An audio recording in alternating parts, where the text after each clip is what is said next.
So we're going to continue our discussion on area under curves. We're going to introduce this new idea of a definite integral, not to be confused with an indefinite integral, which we connected with antiderivatives earlier. That was the notation that we used. So if you're paying attention, we are getting close to this connection between antiderivatives and area. So we're going to talk about definite integrals, some properties of them, and we'll use an example of the definition of a definite integral to evaluate one of the areas under curves that we were approximating before with Riemann sums. So first, this idea of net or signed area. Essentially, it's the sum of areas, and we just keep track of signs where above the x-axis is positive, below the x-axis is negative. So for instance, say we have some function that looks like this.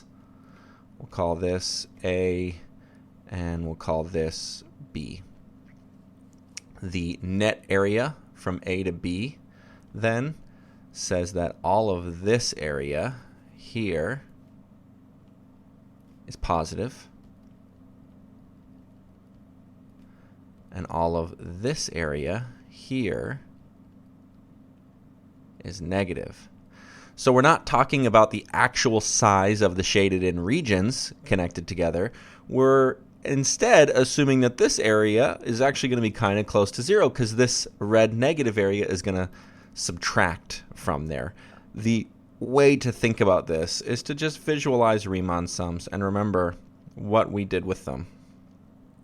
We used Riemann sums to approximate areas, and we did that by finding heights of these rectangles and widths of these rectangles and then adding up a bunch of areas. The widths of all these rectangles are this nice positive delta x, and the heights come from the function values, right? We had f of x sub k star times delta x. Now notice for the function down here, the y values are negative. So this could be positive or negative, and that's going to impact the area of each of the rectangles. When we add them all up, we're going to get a big negative area in that red region. So that's all. We'll just keep this idea in our head. All right, so here's a definite integral. The definite integral, it's this integral sign, but notice it's got these here on them from A to B. We'll call these limits of integration. And it's this limit of the Riemann sum that we discussed earlier.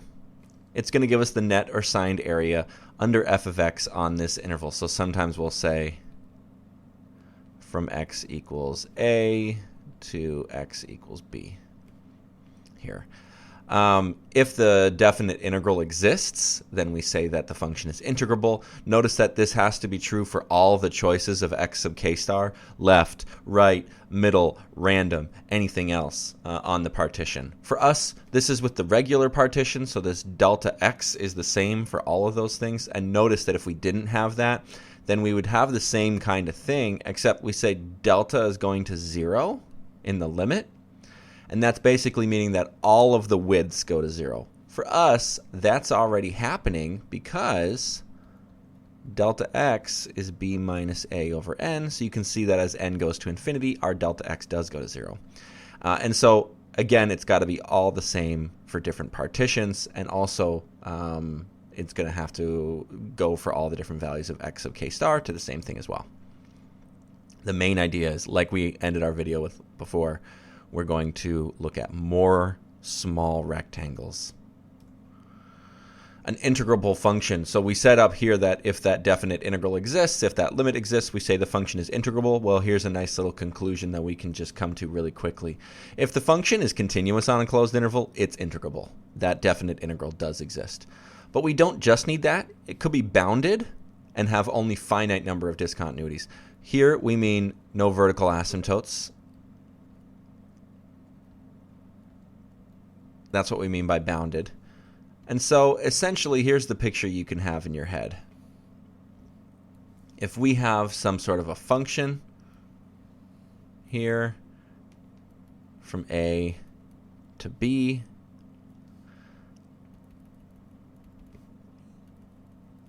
we can look at the area under this nice continuous functions curve. very easily. But if we have a couple of discontinuities, that's not a big deal.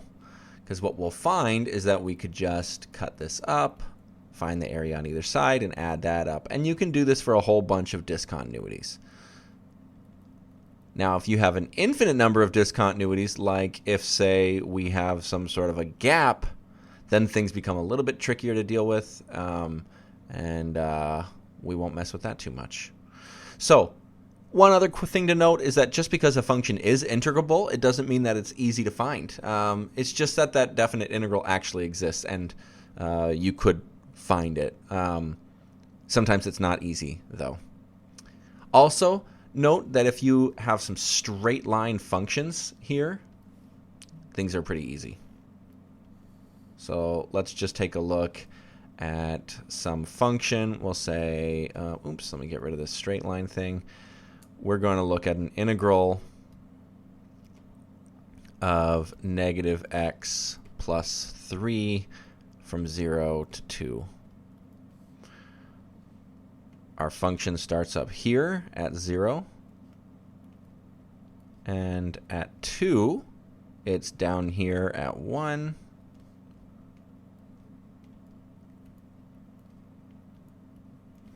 And what you'll notice is that this is a very easy area to find under this curve, because this is just a trapezoid.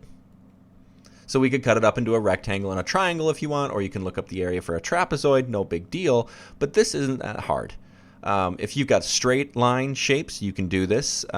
We might also recognize some formulas for circles and stuff like that. So if you get lucky enough that your function is representing, or that maybe the region under the function is representing some nice two-dimensional shape that we're used to, then you can just find areas using geometry. And you can just rattle that off by hand, no problems. All right, here's a bunch of properties of definite integrals. I'm going to go through a list of them, and I'll try and draw some pictures. So we're going to assume that all the functions we look at are integrable on some interval that's containing all the different points that we care about. So notice what this is. This is an integral from a point to itself, right? So I want to draw that really quickly.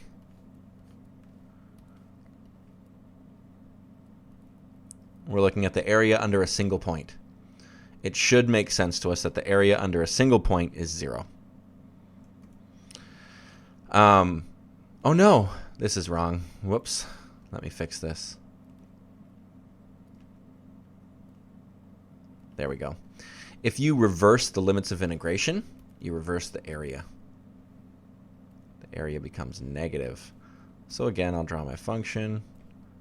We'll say there's A and there's B, maybe. And so what we're saying is that this area is positive when you go this way from A to B, and negative when you go this way. The way that you can think about it is that your delta x is negative if you go backwards through here, because the subtraction from A minus B over n, that part's going to give you a negative. So you can get negative area by being underneath the curve, but you can also get negative area by going backwards through a curve from right to left. Then we could also say, you could imagine what would happen if you were underneath the x-axis and going backwards. You'd have a negative area and it'd be positive. So cool. Essentially, you can have a negative width of your rectangles and a negative height of your rectangles from those Riemann sums that we're imagining. And again, I'll fix this on the notes that I post for you. Cool. What we also have is that you can split these areas up by sums, and then we'll also see by differences as well. You can imagine what it looks like when you stack the y values up. It just adds to the heights, and so you can split things up and add the areas underneath each together. For this one, you can factor out coefficients, right? If c is a coefficient, you can just factor that out of your integral, which makes sense. If you multiply the height of your function by some factor, some coefficient, you're really scaling the area by that, since area is essentially height times width. And then this one's always a nice one to draw. Let me get a good sketch of this so we can see what this really means. we've got this integral from a to b, and we say that is equal to the integral from a up to m, and the integral from m to b. And let me put these lines in so we can see where we're dividing things up. All right, what we'll notice is that this integral, I'll draw in red, it's the area under our curve from x equals a to x equals m. And this one I'll draw in green. It's the area under our curve from m up to b. And so we're just slicing this up into pieces, right? You can cut things up into pieces and add them back together, and it's no problem there. So those are our properties of definite integrals. These will be helpful for us later. We won't really use too much of them right now, mostly just on a conceptual level. And lastly, an example.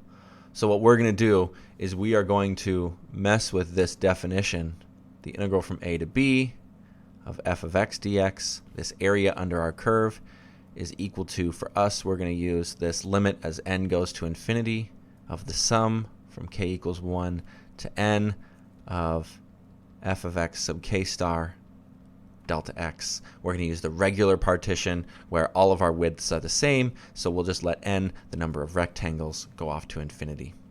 We're going to use a right Riemann sum for this area, the area under the function x squared plus 2 from 0 to 3. So as an integral, this is what it looks like.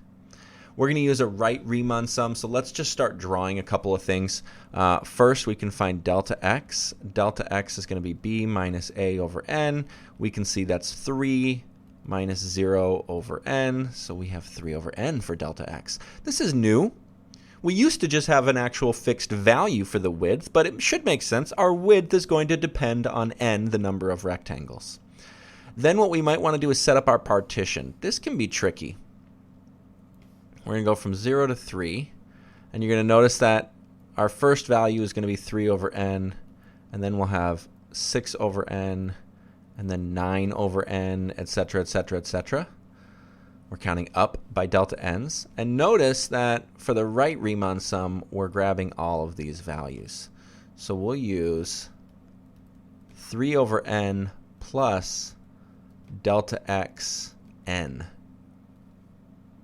for all of these things. Oops, that's wrong. We'll use 0, there we go, plus delta xn for the right Riemann sum, meaning we're going to use 3 over n, not times n, times k. Oh my gosh, there we go. Because k is going to be the index that changes from 1 up to n. So when k is 1, we have 3 over n. When k is 2, we have 6 over n. When k is 3, we have 9 over n. So this is for k equals 1, 2, all the way up to n. So k is going to be our counter here. So this is what it looks like. We've got delta x is 3 over n. We're going to set up this limit. So what I've done is I've put in 3k over n as my x sub k star here, and I put it into my function. So I've got 3k over n squared plus 2, and then you'll also notice that's my delta x that I just tacked on there. So what we're going to do is just start messing with this sum. We're going to see if we can evaluate this sum. There are some nice closed form pattern things for sums later on that we'll be able to use, but let's just kind of play with this a little bit. So I'll help you just kind of follow along with what I've done here. What I'm going to notice is that 3 over n has nothing to do with the sum. There's no k's in here. And so what this means is that I can factor this out. So that's what I've done. The limit is still going to impact this 3 over n, but my delta x is not going to be changing based on what rectangle we're in. So when we add up all these areas, I'm just factoring that delta x out as a common factor. We did that with Riemann sums anyways. Then I'll also notice that I can split things up by the sum. I've squared this 3k over n, so I now have 3 squared k squared over n squared. And I'm going to split my sum up here. I'm just going to add up all of the 9k squared over n squareds, and I'll add up all the 2's. I do have this factor of 3 over n on both, so there we go. And then what you'll also notice on this one, I pulled out my 9 over n squared times 3 over n, because again, the 9 over n squared doesn't have anything to do with the sum. So I've got this limit as n goes to infinity of, this is really 3 cubed. It's the 3 from the delta x, and then it's the 3 squared from that delta x in our function getting squared, over n cubed. Again, there's an n squared in the denominator from my delta x squared, and then there's an n right here. And I've got the limit as n is going to go to infinity of this thing times the sum of the k squareds up to n, plus the limit of this thing with the sum of the 2's. Now, there's a very famous formula for the sum of the k squareds. There's formulas for a lot of these things that you can just look up. You don't have to memorize this or anything like that, but it's a nice thing to reference. So we've got this nice little formula here that I'm going to plug in for the sum of k squareds. And this one shouldn't be too bad. I'm just adding 2 plus 2 plus 2 plus 2 over and over again n times. So that should be 2n.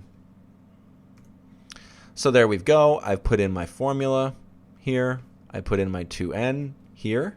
And I can multiply everything out. Hopefully I did the multiplication correctly. And what you'll notice is that in this case, the n's cancel. And so this is a constant, 6. And in the other case, I end up with this rational function that you can do L'Hopital's rule on if you'd like, because you have an indeterminate form. Or you can say, well, it's a rational function, so I only really need to look at the first biggest terms. So this is 54n cubed over 6n cubed. This is really just a limit as n goes to infinity of, what is that, 9 plus 6? And so that's where we get 15. So 15 is the area under this curve. And you can go back to the last video on Riemann sums, and when we pulled up that little applet that compared all the Riemann sum areas, you can see that's what the actual area is, 15. Now this is a hard thing to do in general because we have to have these nice formulas. You could imagine if I had some sort of a sine function or a log function or an exponential function or something like that. Maybe I don't have a nice formula for the sum of all those types of objects. There are formulas for the sum of k's, k squareds, k cubes, etc., etc., etc. You can look those up in the textbook that we're using in our class, or you can Google them. They're all over the place. There's some fascinating stories about who discovered them and how they got discovered and all that kind of stuff. But for anything outside of these polynomial terms that give us things like k squareds and k cubes, these sums become really hard. So we still aren't satisfied. We still want to find a better way than applying this limit to this Riemann sum to come up with the actual area under our curve. And that's going to lead us to the fundamental theorem of calculus that we'll talk about in our next video.